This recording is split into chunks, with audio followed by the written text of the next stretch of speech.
I think you guys were spot on with the colors. I think the colors are, you have enough gray, you have the pops, but they're muted so they're not too crazy, because a lot of people, they're like, well, it's not exactly my corporate color. We're like, no, we're not trying to be literal with the color. This is something to just be muted and to introduce something different in your flooring.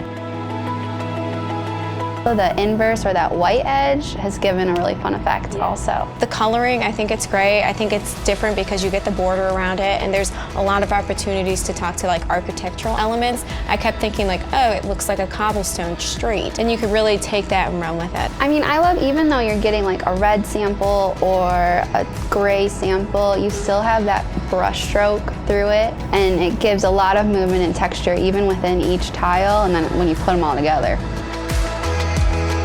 I was looking up different inspirational images for an elevator lobby, and we were just strictly looking at porcelain tile. And the biggest trend that I'm leaning towards is working with different scales. So we would find the same tile in a large format, a medium-sized format, and a small format, and using it and how we can use it with patterns versus bringing in a different material. So this speaks directly to that. Using like your corridor accents in your lobbies, I can just see it in a big open wide lobby, and like that is your entrance and your first impression for the office that we would do.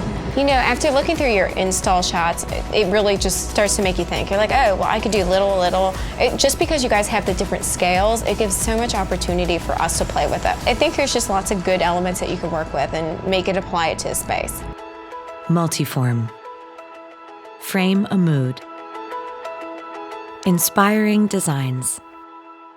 Milliken floor covering.